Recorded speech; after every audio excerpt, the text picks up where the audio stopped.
Assalamualaikum warahmatullahi wabarakatuh. Semangat pagi, salam sehat selalu. Bertemu kembali dengan pelajaran biologi. Baiklah, kalian perhatikan di layar monitor. Ini adalah gambar suatu ekosistem yang menunjukkan keanekaragaman makhluk hidup.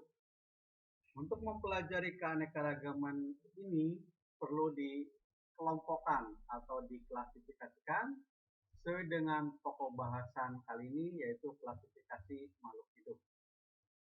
Submateri yang akan kita pelajari yang pertama adalah dasar-dasar klasifikasi makhluk hidup, sistem klasifikasi, kunci determinasi dan kladogram, serta tingkatan takson dalam klasifikasi.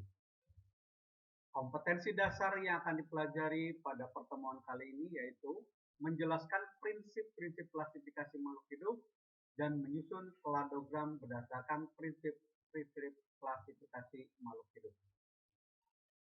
Tujuan pembelajaran kali ini yang pertama adalah, yang kedua, kalian perhatikan, silakan dibaca. Ada 6 poin tujuan pembelajaran kali ini. Dari ke-6 tujuan pembelajaran ini sudah mencakup penilaian kognitif, penilaian psikomotor, dan penilaian afektif. Manfaat klasifikasi makhluk hidup. Yang pertama adalah mempermudah dalam mempelajari makhluk hidup, mengenal makhluk hidup secara ilmiah, dan mengetahui adanya hubungan kekerabatan antara makhluk hidup. Klasifikasi makhluk hidup mempunyai definisi pengelompokan makhluk hidup, itu menjadi golongan atau unit tertentu. Ilmu yang mempelajari klasifikasi disebut dengan taksonomi.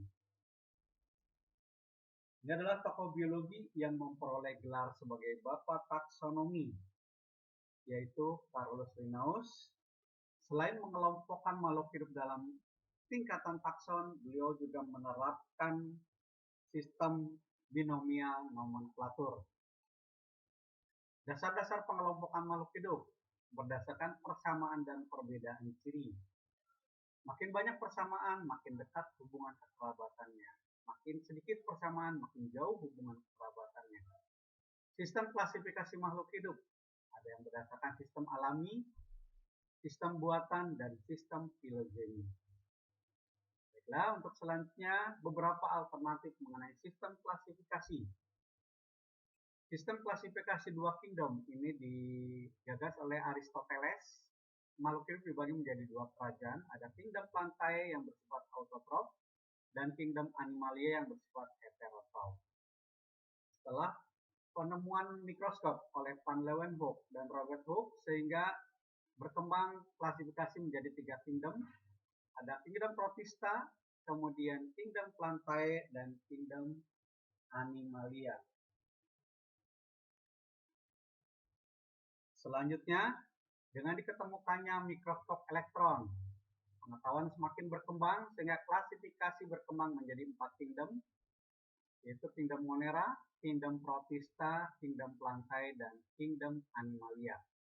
Oke, untuk selanjutnya, pada tahun 1969, Robert Whittaker melakukan perkembangan sehingga klasifikasi menjadi 5 kingdom. Yang pertama kingdom Fungi, kingdom Monera, kingdom Protista, kingdom Plantae, dan kingdom Animalia.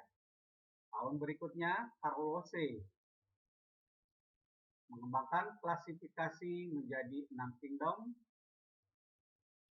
Bertolak dari sebelumnya, kingdom Monera berkembang menjadi 2 kingdom, yaitu kingdom Eubacteri dan kingdom Archaeobacteri. Selanjutnya kingdom Protista, kingdom Fungi, kingdom Plantae, dan kingdom Animalia. Ini menurut pendapat Carl Woese. Selanjutnya, aturan penulisan nama ilmiah berdasarkan binomial nomenklatur atau tata nama ganda dengan menggunakan 2 kata. Latin atau yang dilatinkan. Yang pertama nama spesies yang terdiri dari 2 kata. Kata pertama penunjuk genus yang diawali dengan huruf besar, dan kata kedua penunjuk spesies yang diawali dengan huruf kecil. Kemudian nama spesies menggunakan bahasa Latin atau dilatinkan dengan aturan penulisan di garis bawahi, dicetak miring atau huruf tebal. Nama penemu ditulis di belakang nama spesies dengan inisial namanya. Perhatikan untuk penamaan nama Latin pada tumbuhan dan hewan. Misalkan padi, Oryza sativa, digaris bawahi, penulisan dengan tulis tangan, kemudian tak miring atau dengan huruf kubang. Oke, selanjutnya kunci determinasi. Kalian perhatikan di layar, ini adalah contoh kunci determinasi. Kalian perhatikan. Definisi dari kunci determinasi adalah kunci dikotom, cara atau langkah untuk mengenali organisme dan mengelompokkannya pada takson tertentu. Kunci dikotom berisi deskripsi ciri-ciri organisme yang disajikan dengan karakter yang berlawanan. Perhatikan di sini, satu A dengan satu B itu mempunyai karakter yang berlawanan dan seterusnya sehingga diketemukan jenis organisme dari tingkatan takson tertentu. Kladogram atau pohon filogeni yaitu percabangan yang menunjukkan hubungan evolusi berbagai spesies makhluk hidup berdasarkan kemiripan, perbedaan karakteristik, dan keturunannya. Ini adalah gambar dari contoh pohon filogeni dari vertebrata. Selanjutnya, contoh kladogram pada vertebrata. Jika kalian atau disajikan berbagai macam hewan dari vertebrata, kemudian silakan buat pohon kladogramnya. Tingkatan takson menurut Carolus Linnaeus pada kingdom Animalia dari mulai tingkatan tertinggi sampai yang terendah, ini disingkat untuk hewan Phycophages. Sedangkan untuk tumbuhan dari yang tertinggi Dicophages. Oke, contoh tingkatan takson pada tumbuhan. Perhatikan di sini untuk zeamai atau jagung dari mulai tertinggi regnum atau kingdom sampai yang terendah spesies zeamai. Selanjutnya adalah tingkatan takson untuk hewan.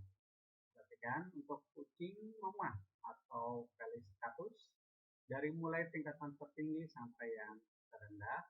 Aturan penulisan nama Latin spesies untuk mengikuti kaidah-kaidah penulisan ilmiah.